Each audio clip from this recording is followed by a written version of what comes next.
I was sitting in the car the other day, right? Parked up outside SuperValu, waiting for my wife. Not doing anything, just sitting, right?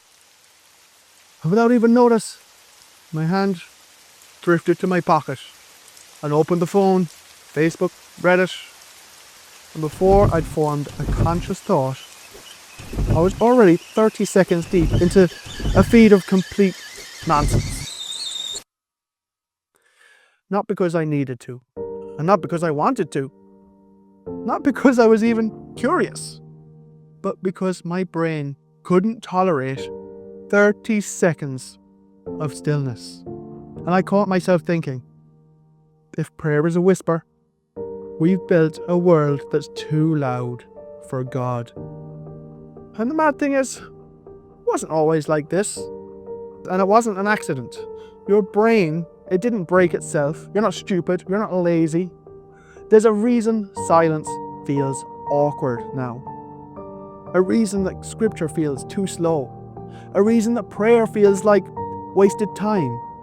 And it's because social media was engineered deliberately, strategically, to make you allergic to your own interior life. Today I want to tell you how that happened.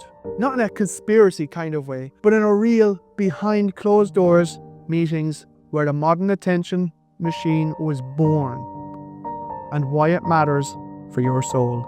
So the first story you need to know takes place in a nondescript conference room at Facebook back in the late 2000s. A small team of engineers were trying to solve a problem. How do we make people post more? Their solution became one of the most influential design choices of the last century. The like button. Now, at the time, they genuinely thought they were doing something positive. A simple way to spread encouragement. A way to acknowledge each other. But what they actually created was a social reward slot machine. A tiny hit of social approval. A dopamine drip. One of the creators, Justin Rosenstein, later became so disturbed by how addictive it was that he put parental controls on his own phone to stop himself using his own invention. And that tells you everything you need to know. And it wasn't the last confession either. A guy called Sean Parker, Facebook's first president, said in 2017, "We're exploiting a vulnerability in human psychology, giving you a little dopamine hit every once in a while. God only knows what it's doing to our children's brains." I think he was probably American, not 1890s British villain, but that's what he said. And when the first president of Facebook is saying that out loud, years after cashing in and walking away, well, you realize this stuff, it's not a glitch. It was a strategy. Around the same time, Silicon Valley began hiring for a new role, the growth team. Their job, not to build community, definitely not to bring people together. It was, how do we consume as much of your time and conscious attention as possible? That might sound evil, but it's actually a direct quote from Facebook's former VP of Growth. Picture a room full of brilliant 24-year-olds staring at massive screens filled with behavioral data, running A/B tests on millions of people in real life. Every button, every notification, every color, every sound, all optimized to keep you scrolling. And the question was never, is this good for the person? It was always, does it increase usage? Does it increase drive, profitability? This is the moment, historically, when social media stopped being social and became addictive. And now we enter what I call the slot machine era of social media design. And no story here is more telling than the invention of the infinite scroll. Back in 2006, Asa Raskin, a young designer working at Mozilla, wanted to make web browsing smoother. So he created a feature where, instead of clicking to load the next page, remember that? The content just simply keeps scrolling. You scroll and scroll and scroll. No friction. No end. Years later, he said, "I regret inventing it," because he realized that infinite scroll now wastes an estimate 200,000 lifetimes every day. And look, friction isn't always a bad thing. Sometimes friction slows you down long enough to realize what you're doing, long enough to make a choice. Without friction, there's no intention. And without intention, your spiritual life collapses. Prayer is friction. Scripture is friction. Worship is friction. And silence is friction.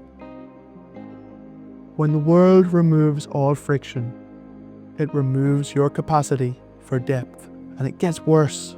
In 2014, a man named Nir Eyal wrote a book called Hooked: How to Build Habit-Forming Products. It wasn't a sinister book. He's not a villain. He was just honest about how to design for human behavior.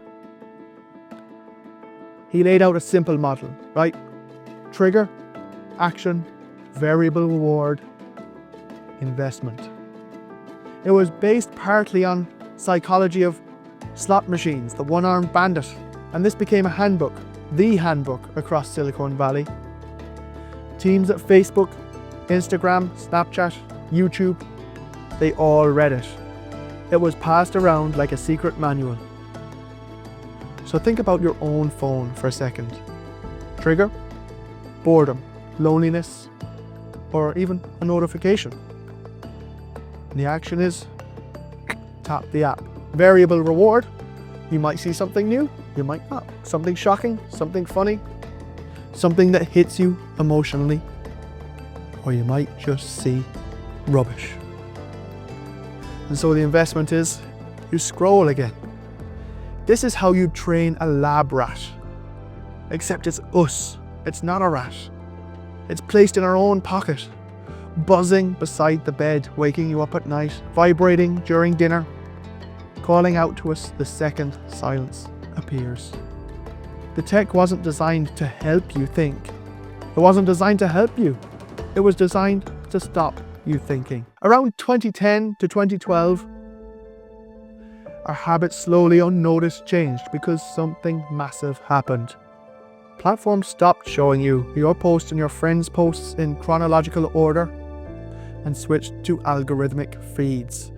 This was the beginning of a new worldview, and for the companies, that meant money.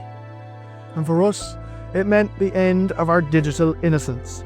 You see, in the algorithmic feed, posts are not ranked by truth or importance or relationship. They're ranked by emotional arousal. If it outrages you, if it depresses you, if it makes you jealous, if it scares you, if it keeps you longer, it wins. And I have an example of this. Recently, migrants has become a political issue in Ireland.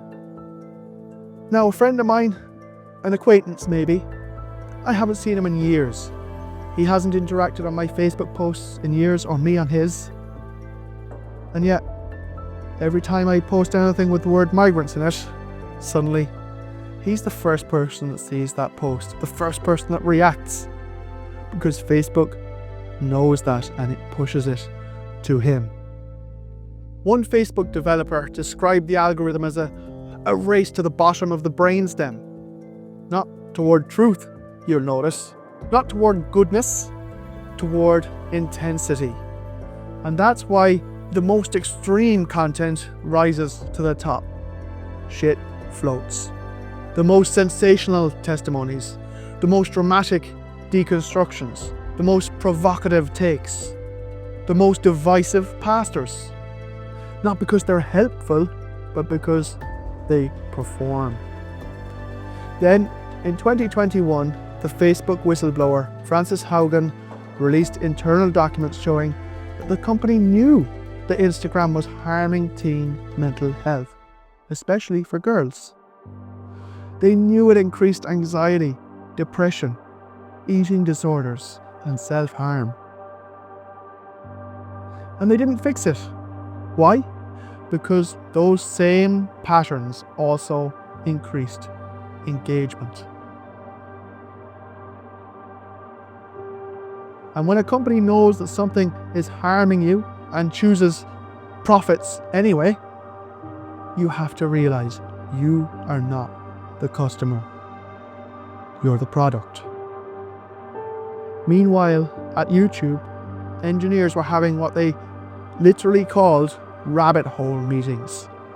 They warned leadership that the algorithm was pushing more extreme and outrageous content because it kept people watching longer.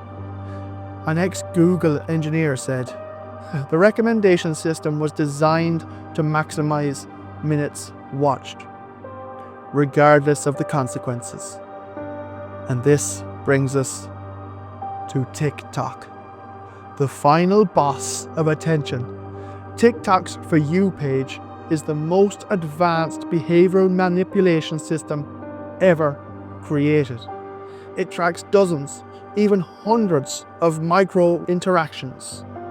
How long you pause, where your eyes drift, what makes you laugh, what makes you uncomfortable, what makes you linger.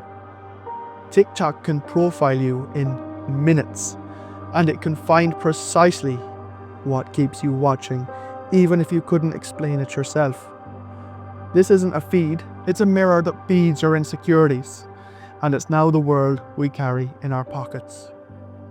Let's talk about what this does to your soul. Number one, your attention gets shattered. Spiritual life is built on attention. Love is attention. Prayer is attention. Scripture is attention. But social media trains the mind to jump, to skim, to react, to scroll, and to escape. Your concentration becomes a muscle that's forgotten how to lift its own weight. Number two, silence becomes unbearable. Think about how loud it is inside your head right now. How quickly boredom appears. How you reach for distraction without thinking. But in Scripture, God often speaks in silence. The whisper to Elijah, we examined that a few videos back. The solitude of Jesus. The quiet places where prayer happens.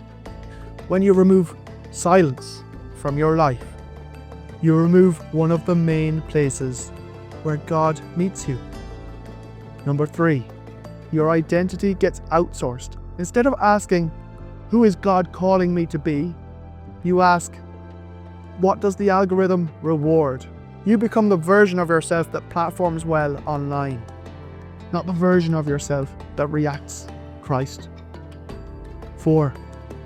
Community becomes a crowd. You have thousands of opinions at your fingertips, and nobody who actually knows your name.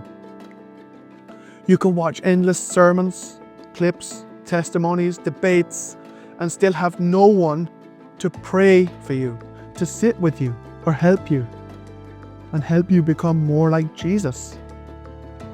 Number 5. God becomes harder to hear. Not because he's silent, but because we filled our heads and our ears with so much racket, we couldn't hear him if he shouted and screamed. It's like trying to hear a whisper while you stand next to a motorway. It's not impossible, but it's not likely. So what do we do now? Here's the thing, I'm not a Luddite, I've got a phone, I'm not anti-tech. I'm not going to tell you to throw your phone in the lake. But I am saying this, you're not weak. Your phone is designed to be stronger than you. So you need to build a life where you're not fighting it alone. So take a digital Sabbath, 1 day a week with no social media. Not to be holy, but to be human again. Let your brain reset. Let your soul breathe. Silence before screens. A small rule, no phone before prayer. Just 2 minutes of quiet. 2 minutes where you return to yourself before the world demands your attention. Reclaim boredom. Boredom is where creativity grows, where prayer begins, where your mind can wander toward instead of the algorithm. The Bible is full of people meeting God in wilderness, the empty places. We've built a world with no wilderness. Attention as worship. The most important line in the whole video might be this: what you pay attention to is what will form you.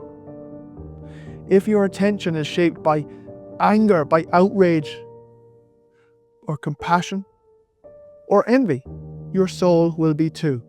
If your intention is shaped by scripture, by prayer, by reflection, by real relationships, your soul will follow. So put friction back in your life. No autoplay. Delete the apps that have that hold on you. Turn off your non-essential notifications.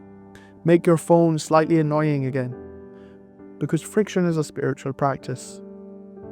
So let me bring you back to the car park outside SuperValu where I was sitting. There I was, scrolling without thinking, drowning out the quiet, avoiding the whisper. But this time, I caught myself and I put the phone down, closed my eyes, breathed, let the silence come. And there, in that tiny moment, that tiny seconds of silence, reclaimed attention. The world felt honest again. My soul felt reachable again. And God felt nearer again. And maybe that's the invitation for all of us. If God speaks in whispers, maybe the first step back to Him is learning to be quiet again. My name's Jacob, and this might be church.